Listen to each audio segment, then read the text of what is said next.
Hey beauties, good afternoon to you.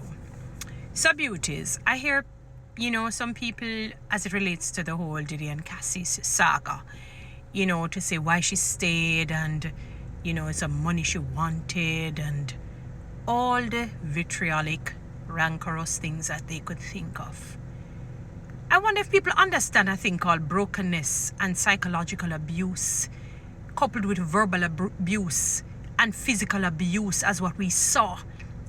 The man beat her like he was beating a male species, a male human being.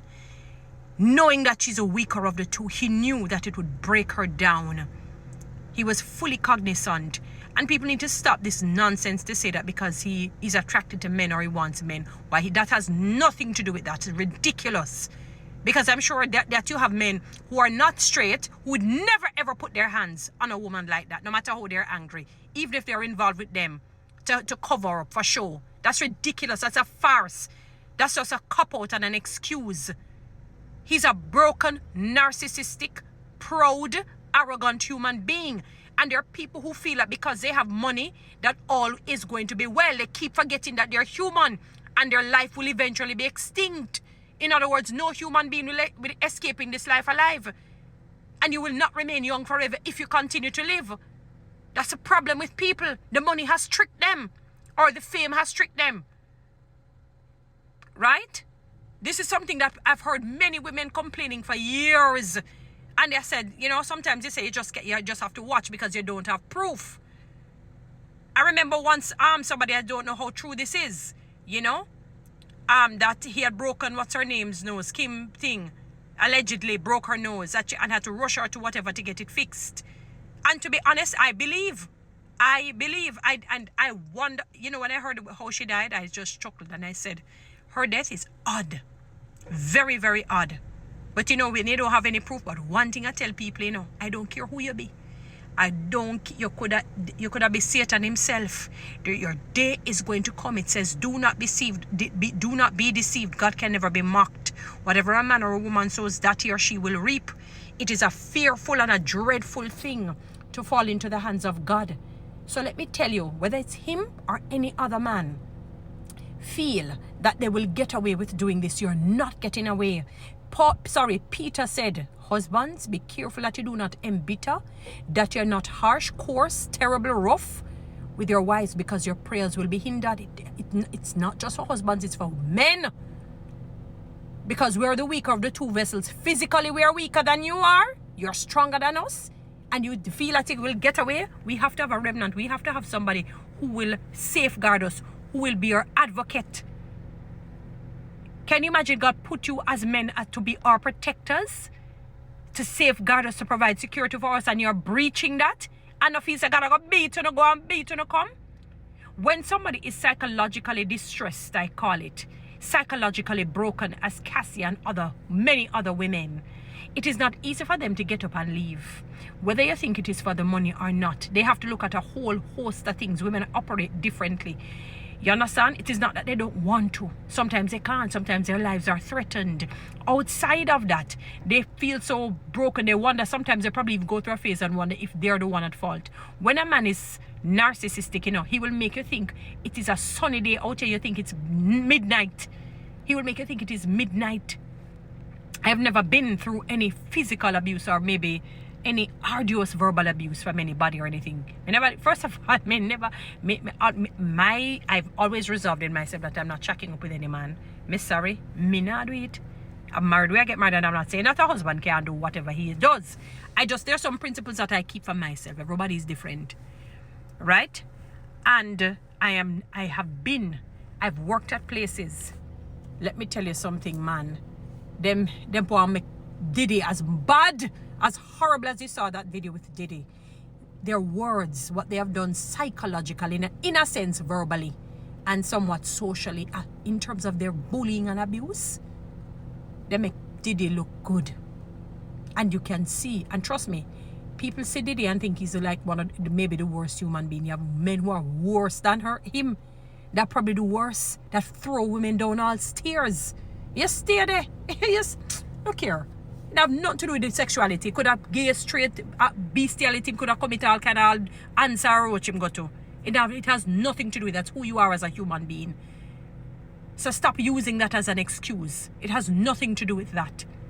Because you have, for example, you have misogynists, you know, and misogynists don't necessarily have to not be sexually attracted to women. They can have an anger or hate, or maybe there's a deep resentment for women, towards women, because maybe they had an overbearing mother, maybe a horrible grandmother, some woman who treated them bad. But it doesn't mean that sexually they are not attracted to women. But there's a deep-seated anger. So beautiful people, and they need to stop this nonsense, this foolish, this folly, you know, that why she stayed and all of that. Why many of the other women stay? You think it's easy for them to just get up and move like that? You think where they're gonna go? Worse if they don't have any money. Where they're gonna go in cases like that? And sometimes if their lives are threatened, even if they have money and can move, or when the man tell them, if you leave, I'm gonna kill you. You don't know what he told her. She's probably not good. She don't know how to fight back. Come on. Which woman, generally speaking, by and large, can fight a man physically and get away with it? You will hear of the 1 or 2 cases. And the hell that they go through. I remember the story of Mary Lynch, and we saw what happened.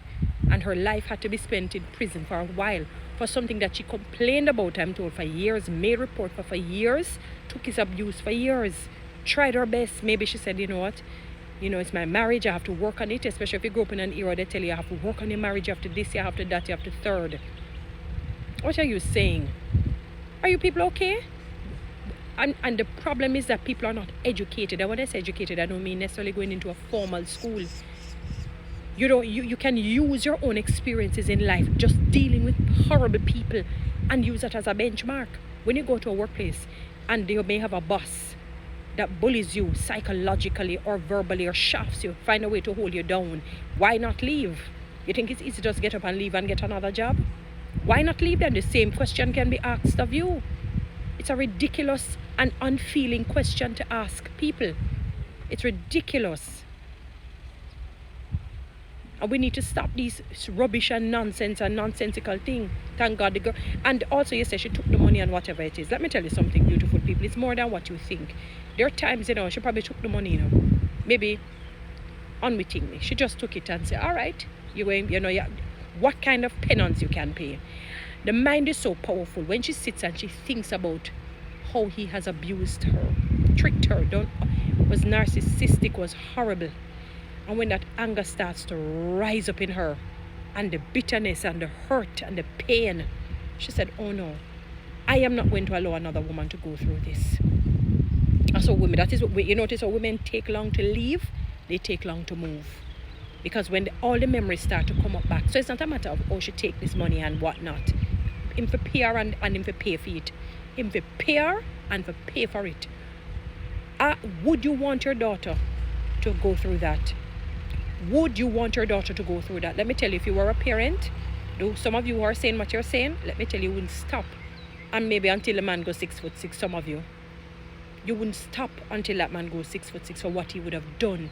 You saw how he beat her? He beat her like he was beating a man.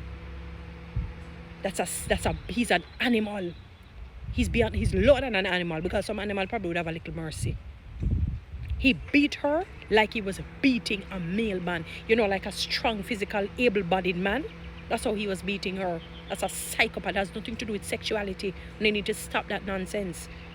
Because I'm sure if it was a gay man, he would never have done that to her. They still are gentle towards women. A lot of them. I don't know where people get these ridiculous things from. So they need to stop this nonsense and folly. If you're not psychologists or psychiatrists and so on, or counselors. He's a broken human being. This has to do with his parenting. Maybe he wasn't parented properly. You know, maybe he was not parented, and parented properly doesn't mean that his mother or father had to kick him up or box him up. It could mean that they allowed him to do whatever he felt like doing and did not hold him accountable. So he feels entitled, and if you breach that entitlement, he will beat you to a frazzle. Whether you're male whether you're male or female, and he knows that because she physically cannot manage, he has to beat her right down. So we need to stop this nonsense. We need to stop this nonsense and foolishness. And be educated and be woke. Listen, anyway, guys, follow me on TikTok. Subscribe to my YouTube channel. Please share this message.